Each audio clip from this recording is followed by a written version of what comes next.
Hello, everyone. The webinar will begin in approximately 2 minutes. Approximately 2 minutes.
We've got quite a few coming in here, so we'll give it just a moment longer.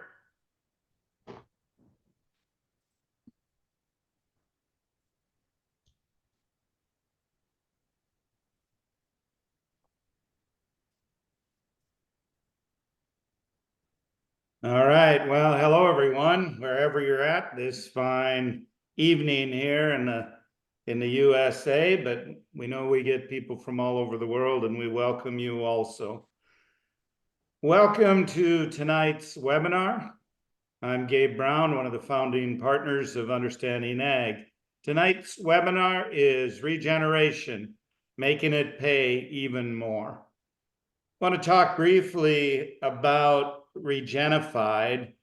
And a number of years ago, the partners of Understanding Ag, we were really seeing what was going on, the interest in the regenerative agriculture space.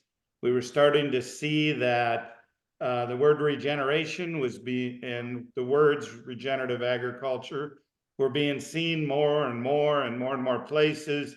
We were also starting to notice that a lot of brands, organizations, individuals, farms, ranches were touting and claiming that they were either growing and raising products regeneratively, or in the case of brands, they were sourcing regeneratively grown and raised products. And it became very apparent to us that what many were considering regenerative was, shall I just say, a bit different than what we did. So we decided that we needed to change that. We needed to try and control the narrative, so to speak, and get more people to realize that true regeneration is based on the 4 ecosystem processes and how we drive those 4 ecosystem processes using the 6 principles of soil health and the 3 rules of adaptive stewardship. So along with Doug Peterson's, Salar Shimarani, we formed Regenified. Regenified is now growing. It is really making its presence known. And we thought it was appropriate that we have this webinar tonight to discuss with you Regenified, what it is, how you as a farmer or rancher, or you as a brand, can adopt these regenerative practices and use the Regenified certification to your advantage. So with us this evening, we're fortunate. I'll introduce first Richard, and then Richard is going to introduce Tim later on. But Richard Tufton is the Vice President of Pastured Protein Supply Chain for Regenified. I'll turn it over to Richard to tell you a little bit about himself and then about Regenified. Richard? Yeah, thank you very much, Gabe. And thank you to everybody joining us today, wherever you are in the world. It's a real honor and pleasure to speak to you all. So, I'll start off by telling you a little bit about me. My journey began right back, probably about the age of 3. Apparently, I was obsessed with tractors. And according to my mother, I could identify a John Deere versus a Massey Ferguson just based by what they sounded like.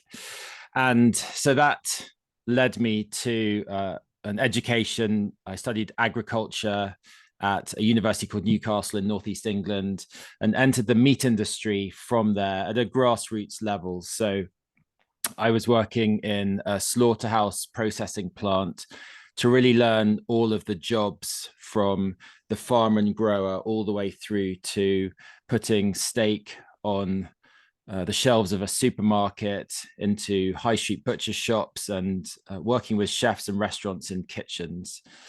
And over the course of that journey, I found it became increasingly important to me to work on that connection between the farmer and the consumer who was eating that meat in this case. And that led me to businesses in the UK like the Ginger Pig, which is a high street butcher's chain, a very good steakhouse chain called Hawksmoor, which recently, a few years ago, although established in the UK, is now over here in the US in New York and just opened up in Chicago. And also Whole Foods. And I was lucky enough to be in the right place at the right time when they came over in about 2006 to the UK to help introduce them to farms and farmers that matched the standards that they desired in the UK, so that they could copy what they were doing and the success they'd had in the US. So through all of this, it became very apparent to me that truth and traceability was something that was very important in producing food and in consuming food. I was definitely influenced by some of my inspirations, which I just wanted to quickly share. I don't know if any of you have read Steak, a book by Mark Schatzker, who I'm fortunate enough to call a friend now. It's an amazing book all about eating steak around the world and then tracing back where that meat comes from and how it affects the flavor, the texture, the tenderness. And there's a wonderful chapter in that book describing seeing a feedlot for the first time and the very visceral experience of seeing animals grown in a very industrial way and how that made Mark feel. And that book introduced me to Dr. Alan Williams. Temple Grandin has had a big positive effect on my career. Her influence on animal welfare is unbelievable, actually. She's touched probably every one of us in terms of the meat that we've enjoyed and the welfare that has come from. And especially being a female in a very male-dominated meat industry, it's pretty impressive. There's a really good documentary called Temple Grandin where Claire Danes plays her, which I recommend you to watch. And of course, I won't wax lyrical too much about the final person and I'm sure love, Mr. Gabe Brown and his book Dirt to Soil and Kiss the Ground and all the movies. And again, I'm very fortunate enough to be able to call him a friend now.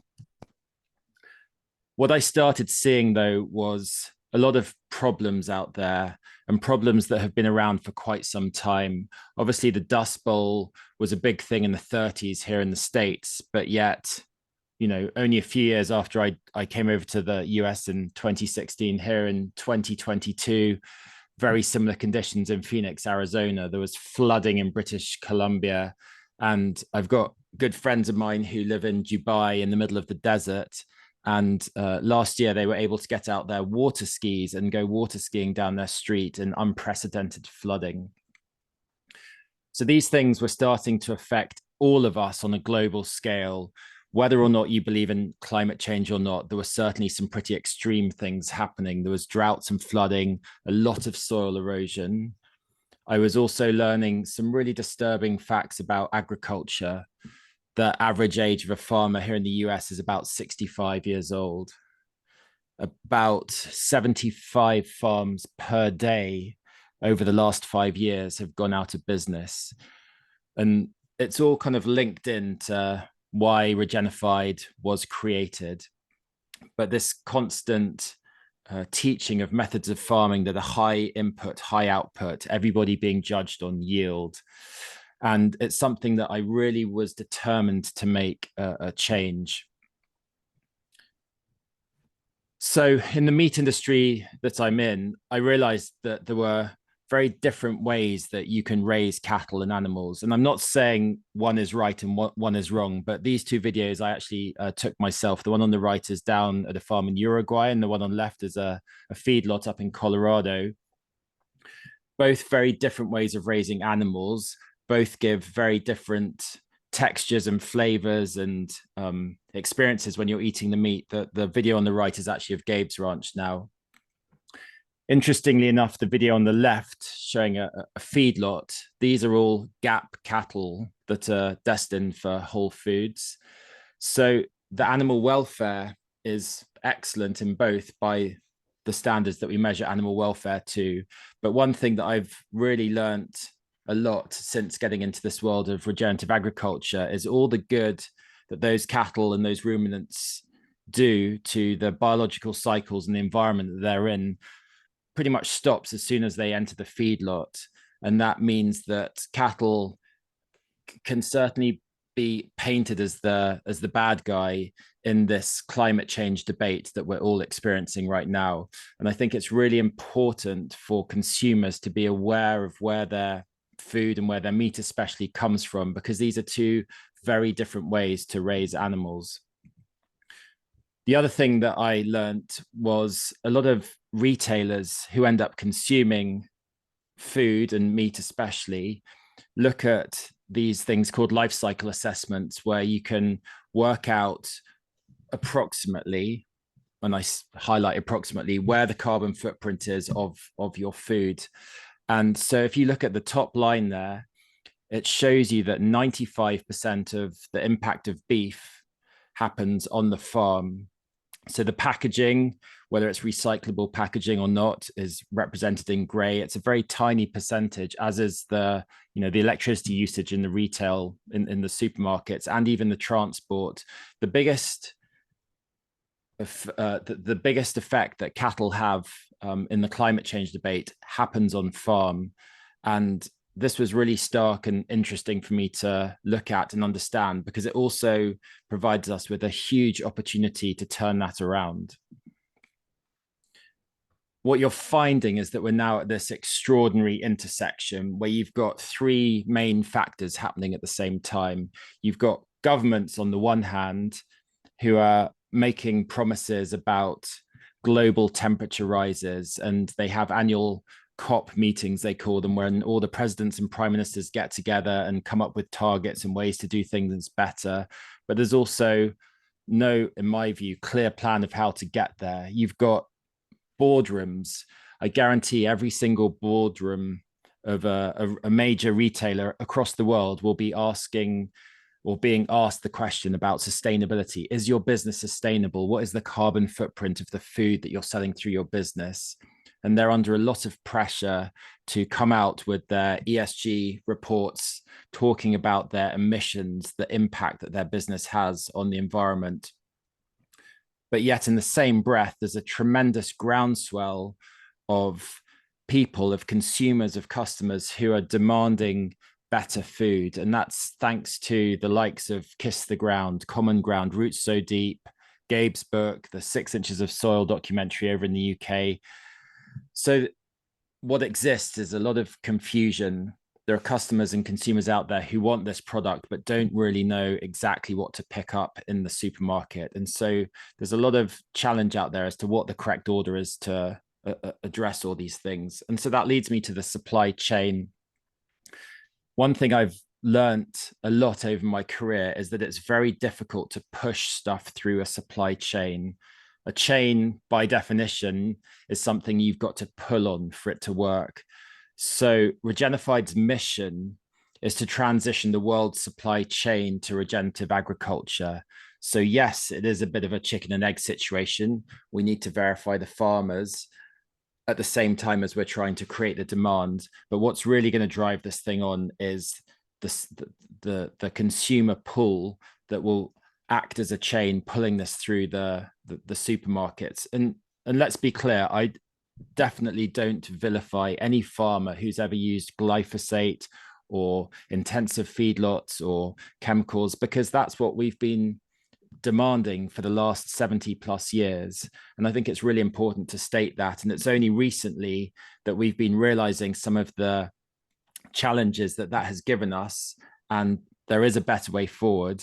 And we're working really hard now to match up the demand with the supply. So how do we move forward? Well, the answer is the creation of Regenified, which Gabe introduced at the start of the call. So how it works is it requires an annual verification. We'll come to visit you once per year, and we will take data. We will take a lot of data. So 65 data points specifically per field, per farm. And then we'll also do a lot of soil testing in the lab, plus nutrient density testing. And what's interesting about Regenified is it looks at the practices, but it also matches that up with the outcomes. And if the practices are correct, then the outcomes will definitely follow. Gabe touched on this at the start, but I think the main thing to take away from the creation of the company is that it's founded by farmers. Doug Peterson, Gabe Brown, Alan Williams, they're all farmers. And yes, we've got a scientist there. We've got a career agronomist from the NRCS, and Gabe, a skillful farmer. The whole purpose of why we created this was to benefit the farmer. And it's based on science, it's based on practice, and as I said, it's based on outcomes.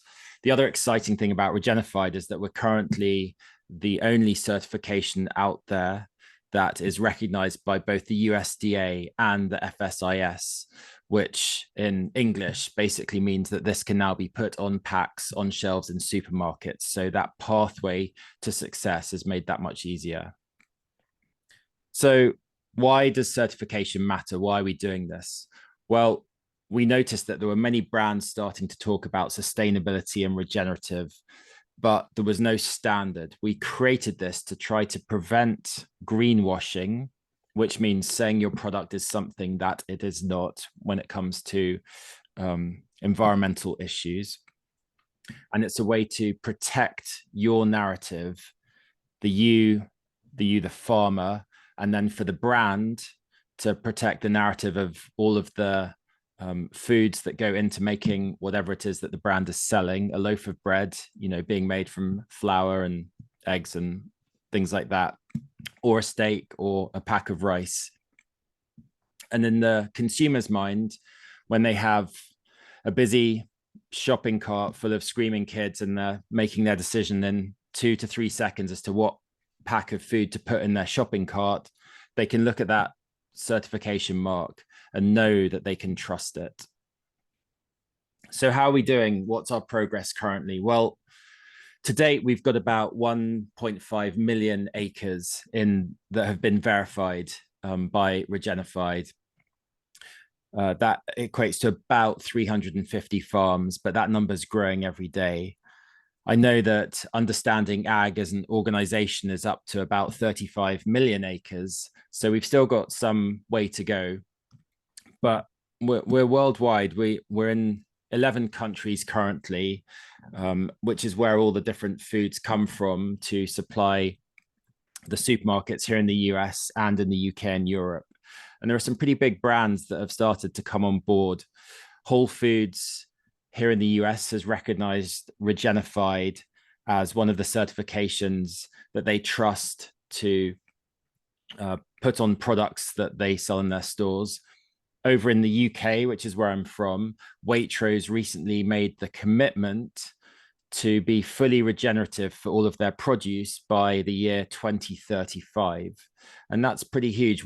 If you're not familiar with Waitrose, it's got a very similar feel to a Wegmans or a Whole Foods. There's about 350 stores in the UK.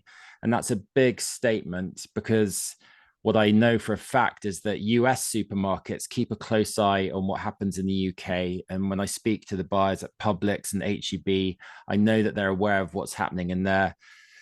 It would not surprise me if they followed suit in due course. And why are they all doing this? Because there's a demand. Consumers are starting to ask for these products. They're starting to go into the stores and ask, why can I not buy regenerative bread? Why can I not buy regenerative meat? And the buyers are responding to that. So we've seen the sales up year on year, 20%. We've seen price premiums start to pick up to the region of 10 to 35%.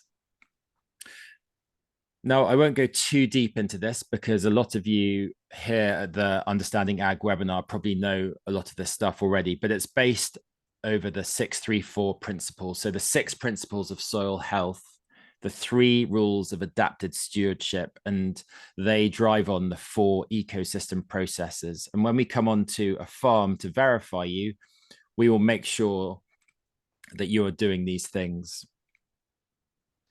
So to give you an idea of what that means, here's a list of all of the different tests that we do. So they vary from above ground. So we test things like bird counts and insects and bugs. We look at livestock on the farm and companion crops and biodiversity. We do water infiltration tests to see how your land is doing in terms of infiltrating rainfall. Remember, the key thing for any agricultural land, wherever you are in the world, is how much water you can infiltrate, not how much rainfall you receive. And then we go into the soil and we do Haney tests and we do PLFA tests. We do all different kinds of tests.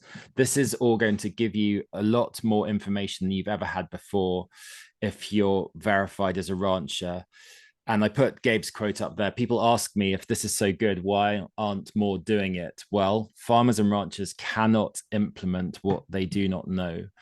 One of the main benefits we're trying to achieve by verifying farms is to give farmers more data. And with that data, they can manage their farm more efficiently to make use of the free inputs of sunshine and rain. The thing which I really like about Regenified and what makes it unique is that our aim is to meet farmers where they are. We are not a bar that you have to get over to state if you're regenerative or not regenerative. Think of it more like an on-ramp.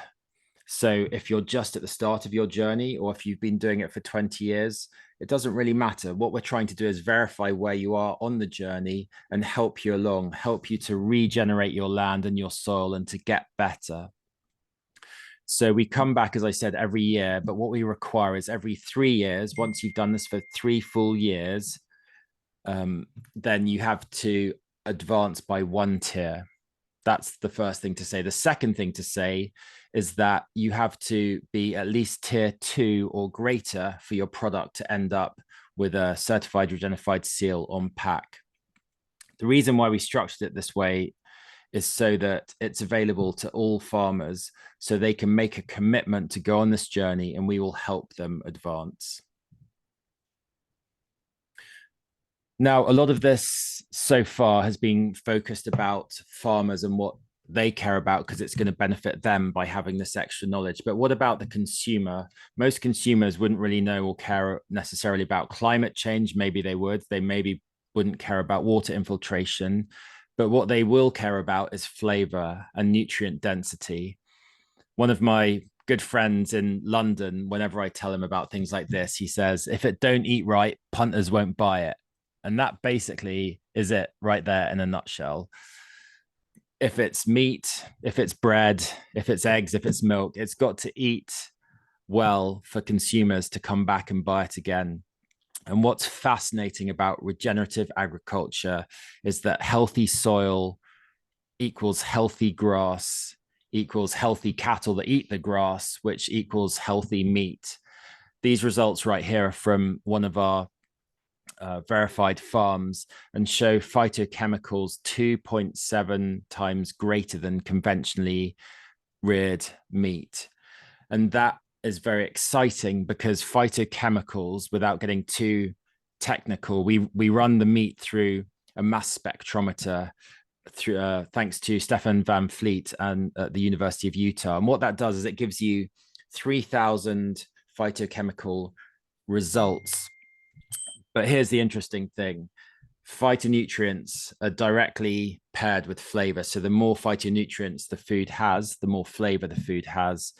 And what is also really interesting is that it will start to turn food back into preventative medicine, which is what food used to be like before we started meddling with it. And I can definitely see nutrient density testing as being the great leveler, the thing that will tell retailers and consumers how to rank food.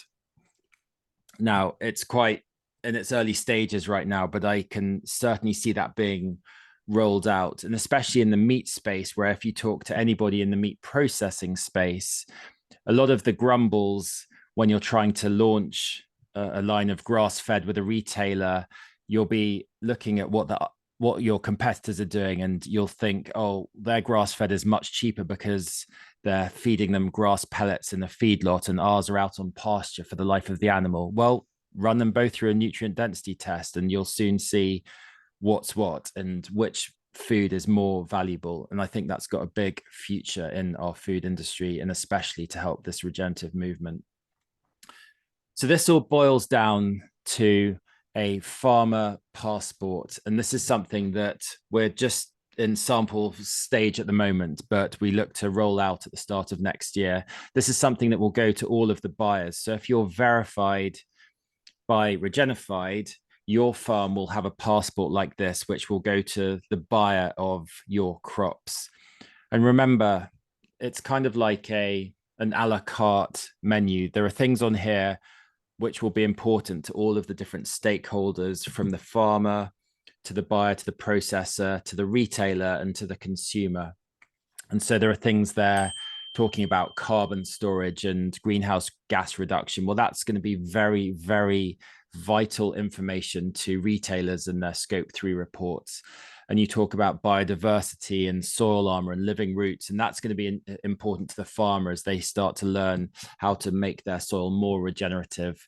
But then down there, you've got the phytonutrients, which in my view is going to be the thing that really translates this movement to your consumer. So finally, where are we right now in our supply chain? Well, we need approximately 500 head of cattle between now and the end of the year, as in finished cattle needed for the supply chain. Next year, we're looking for about 5,000 head of cattle. We're in the region of 1,000 head required for next year. This is all in the livestock side of things. And then for the crops, we're looking for corn, for soybeans, for malted barley, for wheat. Supply chains are very complicated, so all this stuff is going to take time.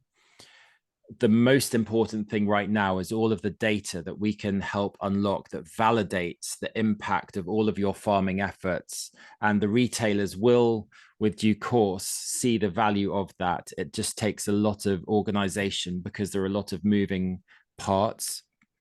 But with time, this will be something that will really benefit you and lock you into supply chains with consumers and customers who care about this stuff.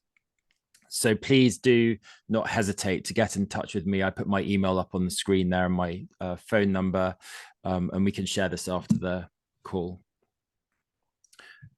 So with that, I'm going to show a quick video about our secret special guest who comes on afterwards. So I'm going to press play on that, and then I'll introduce our special guest.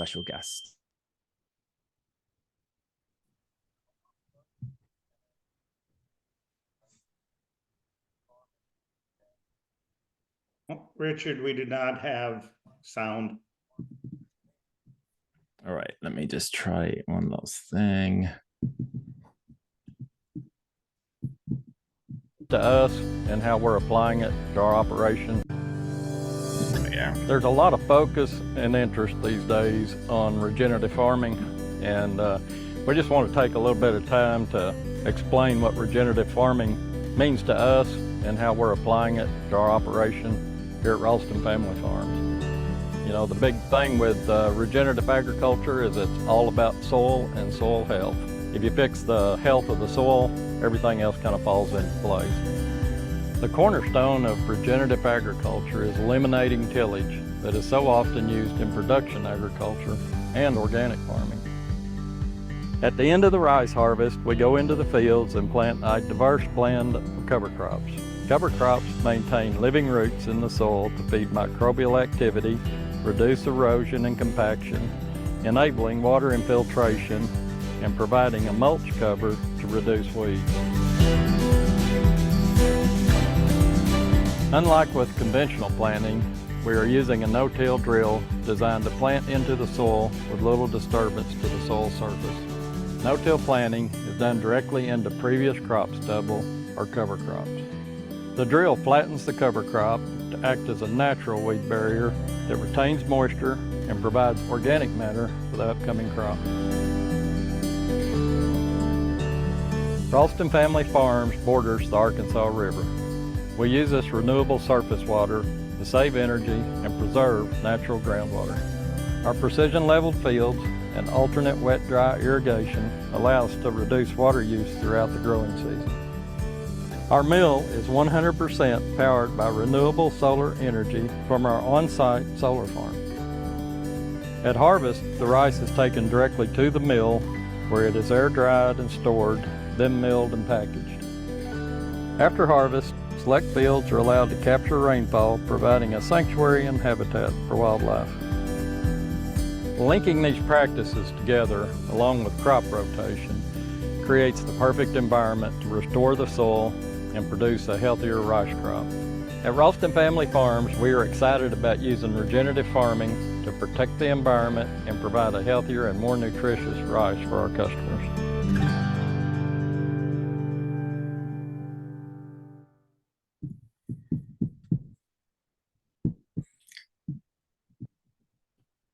Whoops. There we go.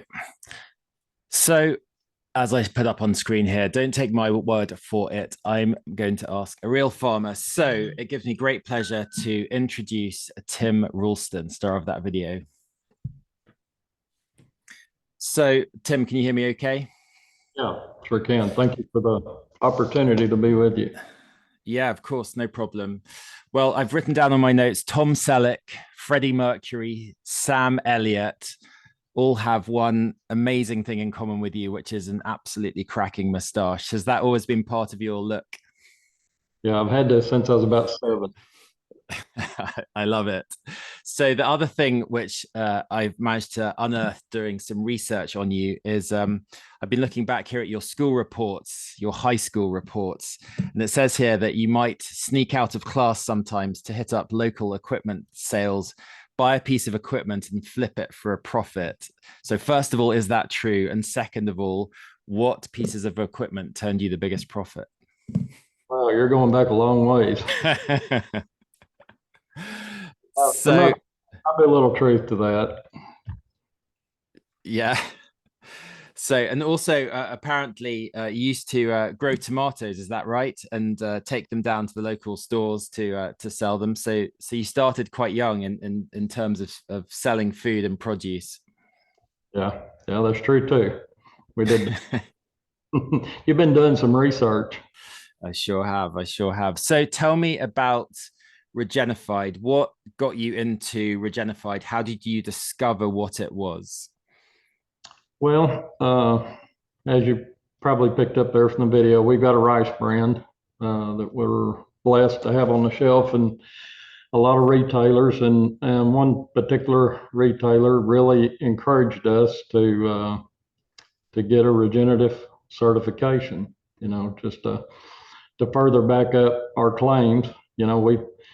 We've always felt like we were, really farming friendly to the environment because we live here and do our best to take care of the farm. And, when we first heard about this regenerative movement a few years back, actually not that long back, probably 4 years, we got to looking at the practices that everybody were doing that was claiming regenerative. And we thought, well, we've been doing this stuff for a long time. So we just assumed we were regenerative as well. And after this one particular retailer that we were doing business with suggested that we seek out a certification, we got busy trying to find somebody that we felt comfortable with to work with. in regards to that. And on our first efforts out of the gate, we really didn't come across anybody that it seemed like could help us with that very much, because most all of the organizations that we were able to speak to either weren't familiar with rice at all, or it didn't seem like they had an approach that was scalable, you know. And at the end of the day, you got to be able to pay the bills. So we just kind of continued to talk to the retailer and told them that we were, you know, looking for an avenue. And we were blessed enough to come across Regenified. And so we made that phone call and learned more and more about, you know, the opportunity and kind of the ramp, as you very accurately described it, to become regenerative. And again, you know, we kind of assumed we would probably, you know, rank at tier 2 or 3, or who knew, you know, thought we were sure, you know, a dead cinch to at least be certified, probably tier 3. And so we engaged Regenified, and they come and, you know, done the audit, as you discussed. They were here for a couple of days, really learned a lot while they were here, and got to spend a lot of time with them one-on-one. Actually, you know, we're a family operation, and all of us are, you know, very engaged with this, and all of us spent time with them, and they were really good to help explain what they were looking for and the testing they were doing and everything. And after that initial audit, they come back and, you know, said, you're doing a lot of good things, but unfortunately you're not tier 2. You know, you're going to be tier 1. And of course that was a little disappointing, but as we talked to them and learned more about what they were looking for and why they felt like, you know, we weren't tier 2, then, you know, we understood. You know, I've heard a lot of people say it in this, talking about this regenerative journey, that, you know, you don't know what you don't know, and that fit us to a T. We didn't know. And yeah. And what was some of the changes that you implemented to try to help you climb up from tier 1? Well, you know, like I say, a lot of these practices we'd been doing for years. You know, we bought some of the first no-till drills that went on the market, and we've done thousands of acres no-till, and we've always had a few acres that were predominantly no-till year after year for one reason or another. But, you know, a lot of those acres that were getting no-tilled weren't continuous no-till, and they were being no-tilled out of either convenience or economics. You know, if the ground was down flat and smooth, it's a lot cheaper to run that no-till drill than it is to, you know, do some tillage and stuff. So we were doing, and, you know, we were always doing our pesticide applications were on a need-to basis, and we were soil sampling and, you know, trying to really be frugal with chemicals and inputs. But we weren't really treating it as a system and linking all of it together, and didn't really have that commitment to carry one practice to the next, to the next, to the next, year after year after year. And so once we kind of understood that that was the missing link in what we were doing, we sat down with Regenified and said, okay, you know, we realize we're not tier 2, but it's important to us to get there as soon as we can because of this retail brand on the market, and we wanted to utilize the, you know, the branding to help promote the product and tell our story. And so they give us some definite benchmarks that we needed to hit, you know, more crop diversity, more no-till continuous, and more crop rotation, and the cover crops. You know, we had dabbled with cover crops. We had planted several different varieties over the years, but wasn't really probably planting the right varieties and weren't planting them for the right reasons, to be quite honest. You know, a lot of these NRCS programs, that's one of the boxes you need to check to get funding on some of these practices. And the cover crops are one of them. They just never go to effort to tell you why you're supposed to plant them and the benefits you get out of them. So once we were able to establish what we needed to do to achieve Tier 2, we got that plan in place and we got busy. Last year was our first year to plant. We planted we farmed roughly 6,000 acres total, and we had about 1,600 acres of cover crops last year. And just in that short time, we've seen some benefits on some kind of on-farm testing that we've done of our own, kind of doing some comparisons. And so this year, as we speak, we're going to plant the entire 6,000 acres in cover crops, and as we're sitting here, we probably got close to 5,000 acres of that already planted. So we're committed, and the reason we're committed initially was to get that certification to help promote the product, but now we're committed more so because we're seeing the benefits of it. And yeah, and do you want to just touch on the yields and how you've seen the yield affected? Now, I know we're teaching farming for profit, but out of curiosity, how has yield changed as you've used the cover crops? Well, we're still early in the game, so we're being very cautious not to be over optimistic on some of this stuff. But we planted a lot of rice this year. We planted about 3,500 acres of rice, and we had the opportunity on several different fields to plant. Like most of our fields are 40 acres. They're precision leveled. A lot of them 0 grade or precision leveled where we can row water them. And so it's pretty easy for us to plant 5 or 6 fields in one day. And usually those fields are always treated the same. They'll usually be the same variety. They'll get the same chemical applications, fertilizer applications, and usually all of it's done on the same exact day because, in the overall scale of things, it's not that hard to cover that many acres planting or fertilizing or whatever the case might be.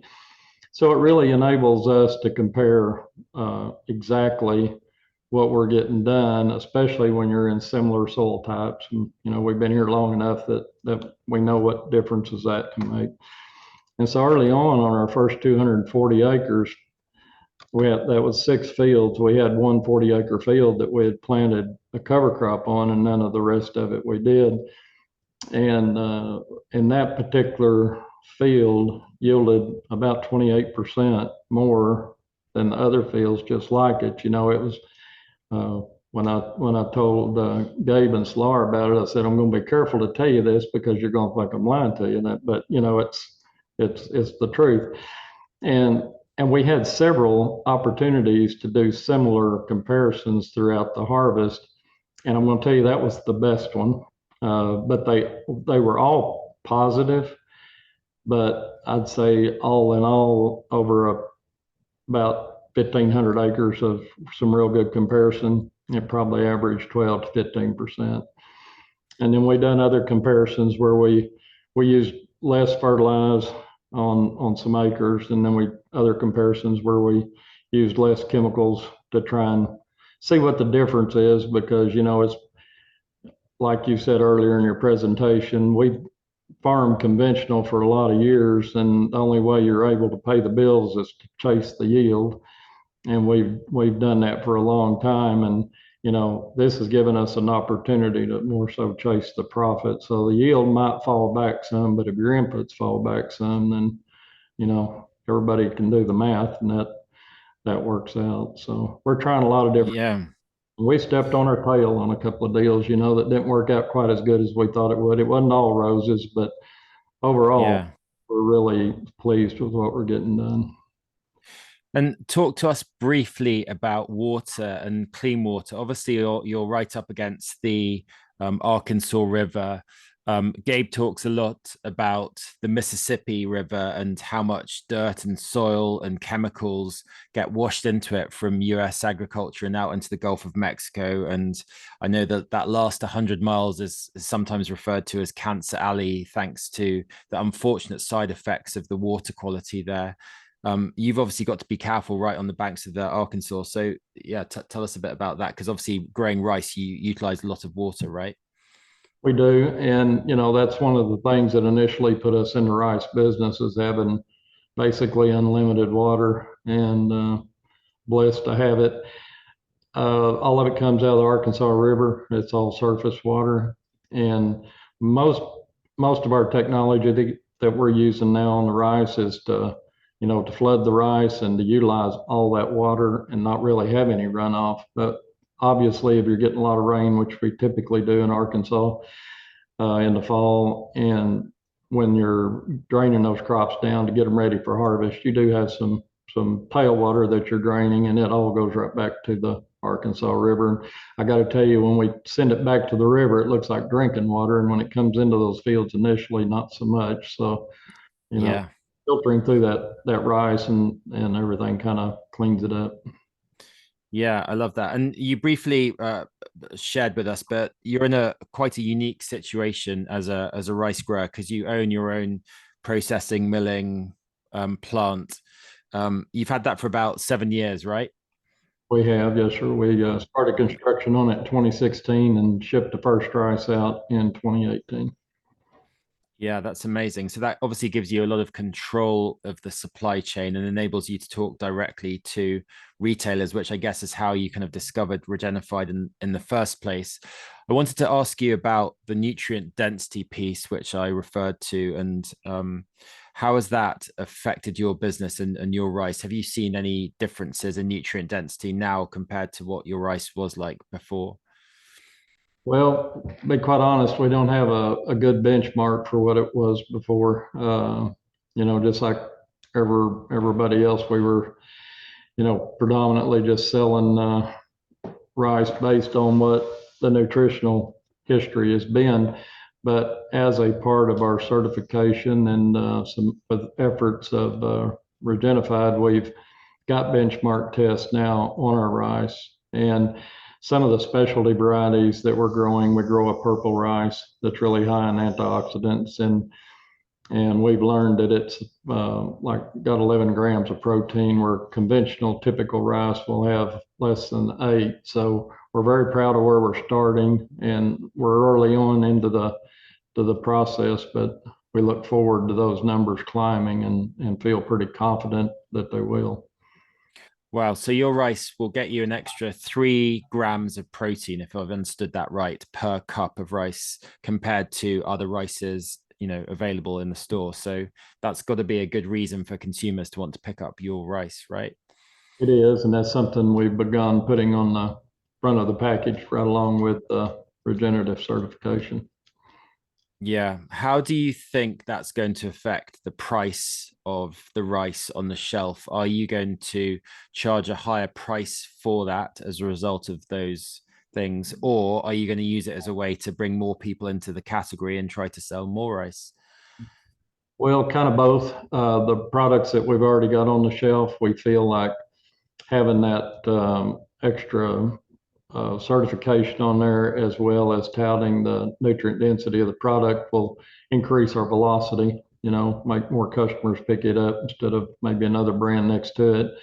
We are going on to market with a couple of new offerings, one of them being a heat and serve. And we're putting the fat or the protein right on the front of the package along with the certification. And should be one of the only ones in that particular segment of the category that are doing that. So we've got hopes that will create opportunity, not only in velocity, but maybe a little bit of higher price point. Yeah, I love that. One of the things I mentioned early on in my presentation was about succession planning, and we can see on the screen and in the bottom left, you've got a wonderful family. Can you talk a bit about the future and the next generation? Like, are you seeing your children involved and wanting to carry on the business? Is that part of your long-term plan? Yeah, absolutely. Robin and I, my wife, when we built this or decided to build it, this thing was a lot of investment, a lot of work, a lot of commitment. And so we were very intent that it would be generational, or at least wanted it to be. And it looks like that's going to be the case. That is our plan of succession. down there on the bottom left. We've got 2 daughters and a son that are involved in the mill and the farming operation on a daily basis, as well as our daughter-in-law, and got grandkids that are, starting to work in the operation as well. So Yeah, very proud that's of it.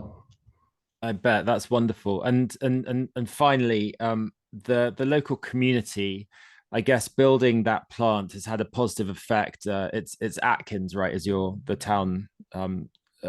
How many people are you employing from the community that benefit from you doing this with your land? Well, we've got 20 that work on the farm, and the mill combined, that includes us, and we like to think it's had a positive impact. It's a small community, a small town, and we're very blessed to live here and like to feel like we support the community.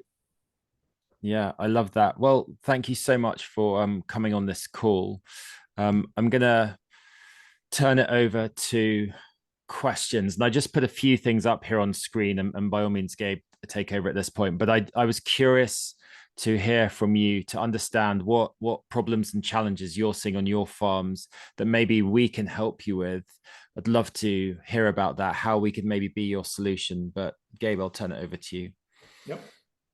Thank you, Richard. Thank you, Tim. That was great on both of your parts. And, we've been getting a few questions into the chat. Please, if you have questions for either Richard or Tim, I failed to mention to put those in the chat. But there's a question that came in, Tim, in that you talked briefly about the Regenified audit and the verifiers coming out to your farm, but could you expand on that a little bit, on how that was? Was it difficult? Was it cumbersome? Was it a long process? Was it a pain in the rear, or did you learn something from it? If you'd expand on that, please. Yeah, no, we actually enjoyed it. Again, you don't know what you don't know till somebody shows you that you didn't know it, and so very engaged, and a lot of shovel time, a lot of flipping dirt. In fact, I still got Doug Peterson's shovel in the back of my truck that he left here. I use it pretty frequent. I think he may have left it here on purpose. No, we learned a lot, understanding what they were looking for and why they were looking for it, and so no, it wasn't a pain at all for us. They were here basically 2 days, and we tagged along with them most of the time. And what we really benefited out of it is after all the smoke cleared, was that clear plan of where we were at and where we needed to go to improve. And with them kind of laying that roadmap out, and then understanding ag, stepping in and providing the information as to how to get there, and you've been very helpful in helping us understand the importance of planting the right cover crop in front of the right crop. And so we've just been really thrilled with the journey. It's not been a problem. It's been it's been an opportunity, is the way we look at it. Oh, that's great. We appreciate that. Richard, question for you. During your part of the presentation, you talked about over 300 plus farms have been verified so far.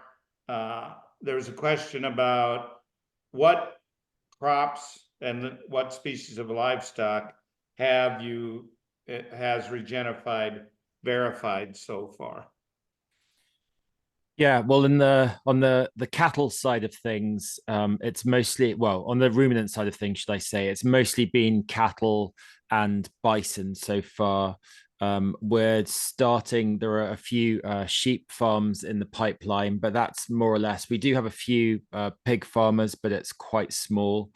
The big challenge with ruminants, especially cattle, is the complexity of the supply chain for 2 reasons. One is most animals have 3 separate homes from when they get born to they call it backgrounders, somebody who takes the yearlings from after the calf has left its mother all the way through the kind of teenage years. Then you have a third and final farm who's the finishing farm.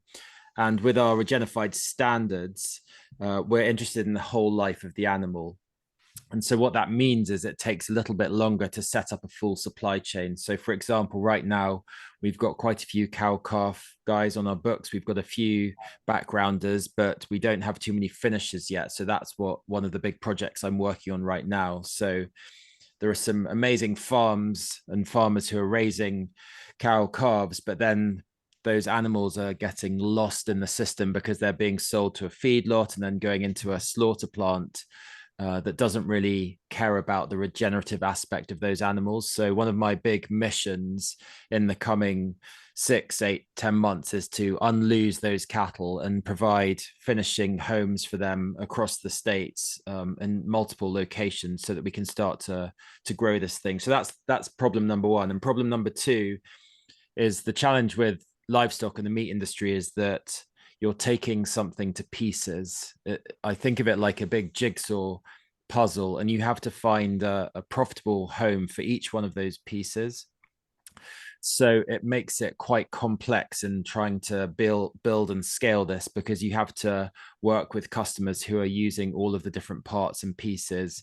And oftentimes they'll be very different customers. So I'm working on building up a nice customer mix so that some will take the forequarter, some will take the hindquarter, some will take steak cuts. And you've got to work all that in conjunction. And we are lucky enough to be working with some folks who are able to use the whole carcass, the whole animal. But to really scale it, you have to build a mix of customers who will take all the different parts and pieces. So I hope that answers the question. Yeah, but to be clear, Richard, from a farm or ranch standpoint, Regenified is able to verify about any different commodity or any different species of livestock that is being grown or raised, correct? Absolutely, absolutely. So whether it's crops, whether it's livestock, even forestry, we're able to verify all of those things. So yeah.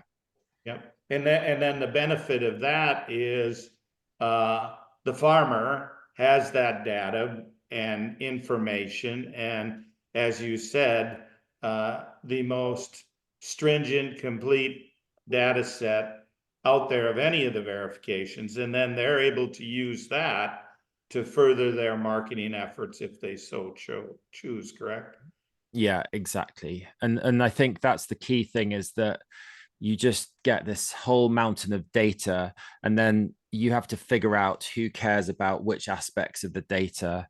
And I was actually out for dinner last night with a huge landowner, and the biggest thing, they were a processor, and the biggest challenge they're facing is impact. So the data that was very interesting to them was what is the carbon footprint, what is the greenhouse gas emissions, because those are things where this happened to be a publicly traded company. These things are very important to the investors.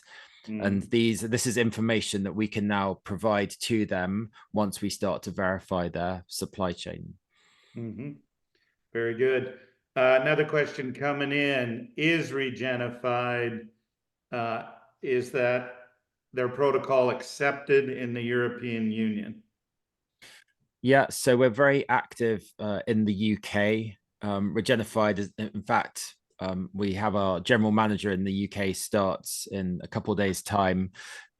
We've been working with several UK brands. Wild Farmed is is a brand that's doing some really interesting things in the UK right now. Look them up if you don't know who they are. They're in the bread space.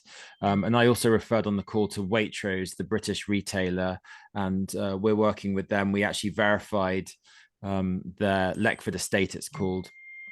Their apple orchard and vinery, we verified this last year. So yeah, absolutely, it's approved in the EU. Okay, thank you for that. Sorry, I had to shut my camera off here. But the next question comes to us, and it has to do with how quickly will you share that data with the land operator owner?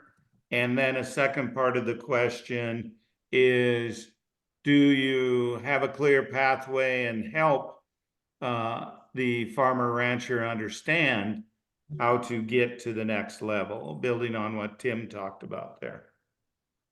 Yeah, well, a good question. And by the way, just to build on my last answer, we've verified properties in Greece, in Cyprus, in France. So we are actively verifying farms in the EU. The timescale is about 4 to 6 weeks. That's the rough idea for the timescale. And remember, Regenified's purpose is to verify, to tell you where you are on your journey, to give you this data. In terms of improving and methods to do that, that's where understanding ag comes in. And obviously there are other companies available that can help too. But what understanding ag's strength is that it's boots on the ground, career experts whose primary goal is to help you become a better regenerative farmer and rancher. They're not trying to sell you anything. And so that's a good pathway to go when you're looking to get from tier 1 up to tier 2, as Tim did. He was able to tap into that resource to help him improve. Yeah, thank you for that, Richard. And just to expand a little bit on that, one of the requirements for Regenified is a farm plan to help you move down your regenerative journey. And that farm plan can be, it's my understanding, written by yourself or a experienced consultant, no matter what company that may be. Next question is from Juan Carlos. Good to have you on with us, Juan.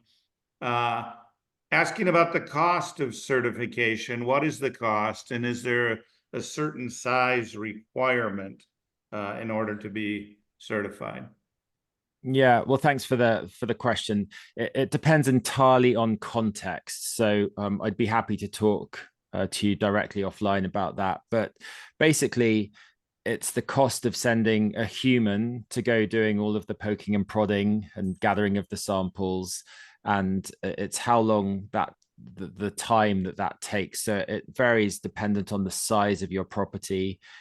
Sometimes, if we're working on bigger projects where perhaps a customer has lots of different farms that they're drawing from in an area, we can group things together, which can have a benefit on the cost. But yeah, it varies enormously on how big your farm or ranch is, and therefore how long it will take us to verify the property. Mm-hmm. Next question comes from Anne, and I think you answered that.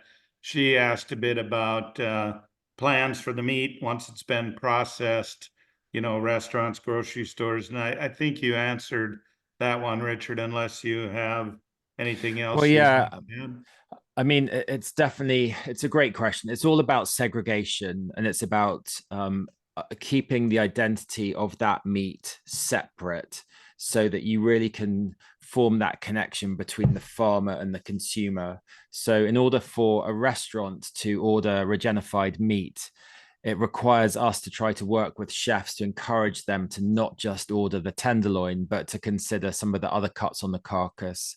And so that's part of what our challenge is, as we're trying to scale this, to work with people who really understand the food, where it comes from, and are interested in using their chef skills, not just to cook up tenderloin, but to work with terrace majors and top sides and different cuts from the carcass. Sure. Just to let you both know, Tim and Richard, a number of people are saying thank you, great presentation. So just to pass that along. Next thank you. question is from Bob, and here's a question we get often. Do you think that the consumers understand the difference between organic and Regenified? Richard, do you want to take that first? It's a huge question and a very, very good one. And to be honest, we could do a whole webinar on that, but I'll have a crack at it and then you can kind of fill in the gaps, Gabe. Over my short 20-ish career, I've definitely been to some really good organic farms. And I've also been to some organic farms who still are quite interested in practicing monocultures and tilling and some of the things which we know aren't beneficial to the soil. The thing which regenerative does really well, is it focuses on prioritizing the biological cycles. And if you can get those cycles really churning well, you can actually create an environment that's much more positive. And then perhaps your goal can be eventually to become fully organic. But we've done testing of organic farms in terms of chemical residue testing, and we found higher levels of things like glyphosate on an organic farm compared to a regenerative farm who maybe is still utilizing a tiny bit of that. So it's really interesting, but we see, I guess, the gold standard is regenerative first with organic on top of that is great. And to be clear, like I'm very much in favor of organic farms, but regenerative has to come first in terms of the 634. But Gabe, what would you add to that? Yeah, and I'll just add a little bit as one of the founders of Regenified. It was never, ever our intention to choose one over the other.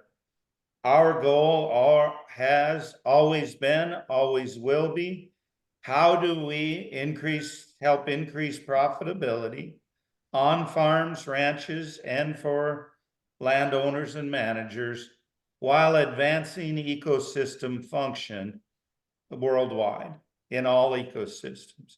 That always has been our focus. And as a founder of Regenified, we really believe that things were not advancing quickly enough. We needed this onboarding process so that we start moving producers down that path. We firmly believe that there's a gross overapplication of synthetics. And in the case of many organic farms, they grossly overtill, which is very detrimental also. So how do we take everybody where they're at and then move them forward? Hats off and credit has to go to Doug Peterson for the work he did in developing these protocols and the ability he had to take everyone's context into consideration. And that's one of the beautiful things. We're talking to one of the premier rice farmers in the country here, and how that's a very specific business in that you use a little water, you flood that rice at certain times, dry it out at other times, but that doesn't mean it can't be regenerative, doesn't mean it can't be organic if they so choose, right? But you have to consider their individual context. So for each farmer, rancher, landowner that's listening in, just realize the beauty of Regenified is it will accept and take you where you are at and move you forward. That's for your betterment, the betterment of your profitability and future generations that may farm your land, but also for the betterment of all society. And I think that is probably the main difference, but make no mistake about it, we need to move everybody forward no matter where they're at. So then the next question, Richard, comes into, and you touched on it briefly, challenges with slaughter facilities and the fact that it's difficult for those who are in the pastured protein industry to get their animals harvested. Could you talk a little bit about that and how Regenified is driving demand to scale up some of those? Yeah, well, fortunately, through my career, I've built up some really good connections in the slaughtering world here in the US and back in the UK. And they call it getting rail space or chain space. It's definitely challenging. And some of these bigger plants, your Cargills of this world, where they're slaughtering, 3,000, 5,000 head of cattle a day, can be quite difficult to get into. We've got some really good relationships with some of the slightly smaller slaughterhouses who still have amazing standards. And we're trying to build out a network across the states so that we can really cut down on travel time from wherever that final farm is to slaughter location. So it is a work in progress, but I'm very aware of that need. And I'm talking to lots of different people out there. And whoever asked that question, please get in touch with me and I can help you try to solve that problem. And Richard's contact information is on the screen right now, so please write that down. As he said, he'd be happy to answer any of your questions. Tim, the next question, if you would, there's a question about the networking and does Regenify do a good job in reaching out and talking with you and answering questions you may have? And then has Regenified opened up possibilities of talking with other farmers and networking with them? Absolutely.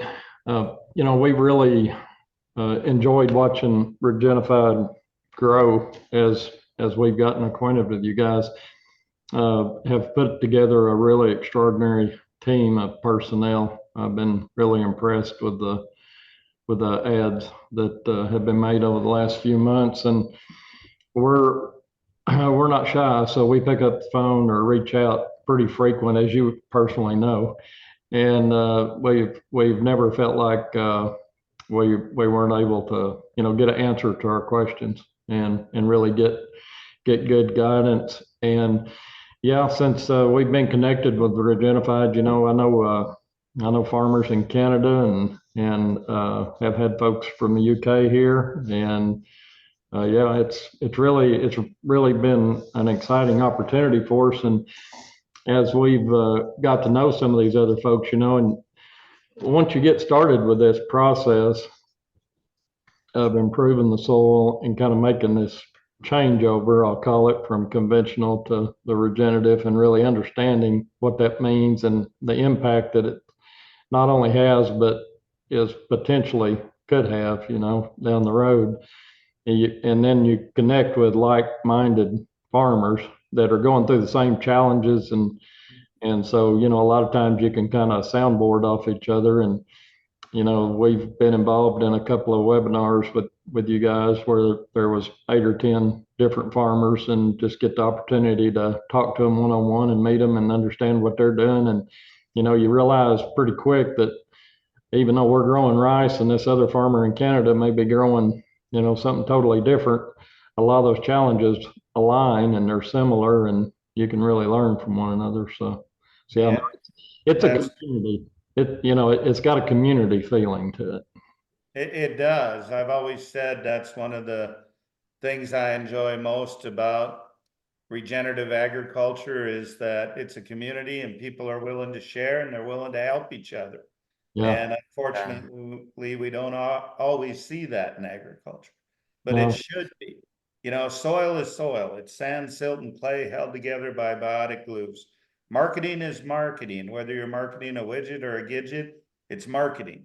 And so why can't we all work together and help each other? Richard, do you have anything to add? Yeah, well, just I was going to say, I've really noticed. So I've been in the regenerative space for a short time, maybe 3 months or something, but I've really noticed how open everybody is in this community. And during the course of my meat career, I've been to several places where I've been asked to, for example, hand in my cell phone so that no photos can be taken. And the regenerative community is the complete opposite of that. Everybody is very open. Everybody wants to help everybody learn more, become better, not feel like you're alone in this space. And it's something that I've really noticed kind of as an outsider coming into it. And I really appreciate that. And yeah, it's special. Yeah. One thing I wanted to make clear here for all of those who are watching, listening in, there's often a bit of confusion about Regenified and understanding ag, and are they one and the same?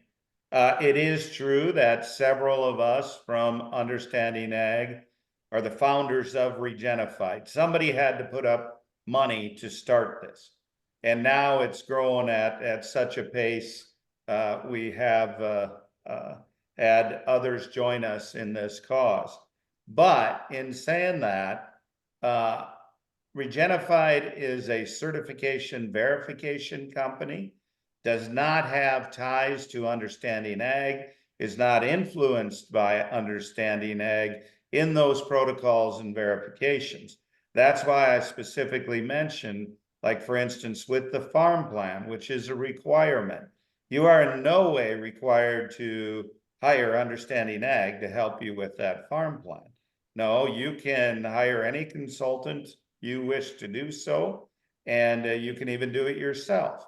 So it is a standalone company. We're very proud of that. And those of us, Alan, myself, Doug, Shane, Kathy, who put up money, and Solar, who put up money to start Regenified, we're proud of it. Somebody had to do it. Somebody had to start it. We did it, but it is a separate company.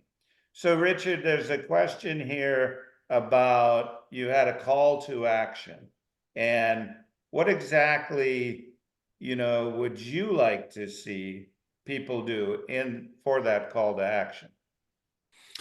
Well, what we're looking to do is engage with as many farmers as possible, farmers and growers in whatever it is that you're growing, whether it's orchards or cattle or crops.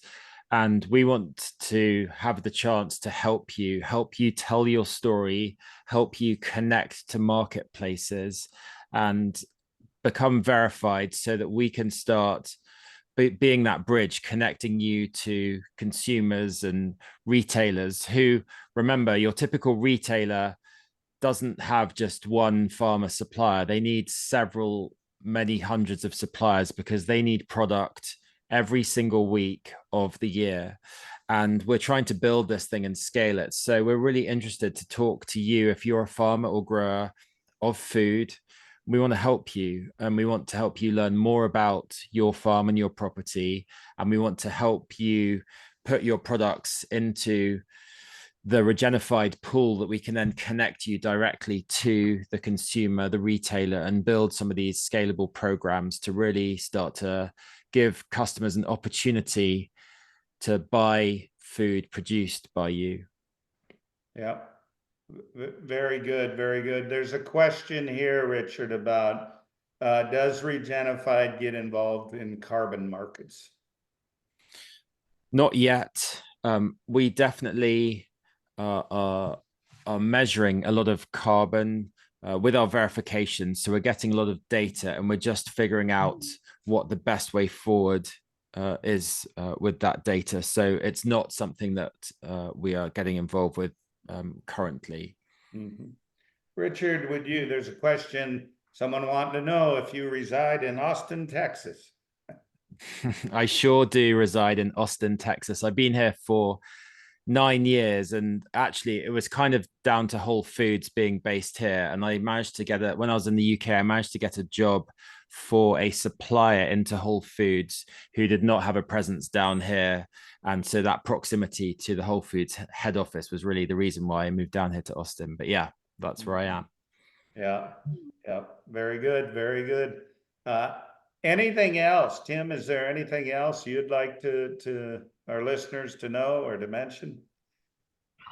Oh, I guess, we just appreciate the opportunity to kind of share our story. And, that's a big part of it when you're doing what we personally are doing with the rice brand on the shelf is, you need to share your story with the consumer. And, but they want to know that story is true and that you've got proof to back it up. And, that's what this certification, I feel like, really does for us, along with all these other benefits we discussed. But it puts some, real legitimacy into your story that you're telling the consumer. And they're more interested in knowing that now than ever before, because as you mentioned real early on about the greenwashing, there's a lot of that going on. And I'm just really glad that Regenified has taken a hold and really growing so fast, and hopefully that will minimize, anything being watered down going forward. So, Tim, can you tell everyone where they can learn more about Rolston Family Farms? Rolston Family Farms, we're RolstonFamilyFarms.com, I guess. Is that where they go? My wife's sitting over here beside me. That's her department. But yeah, we're very fortunate to be in about 8,000 grocery stores. So hopefully they can find some rice close to them that come from here. And We'd appreciate your business. And I might add, it's the best rice you'll ever eat, hands down. Yeah, and it comes in a variety of, many different varieties or combinations thereof. Yeah, there you go. Richard's holding some up right now. Excellent, excellent.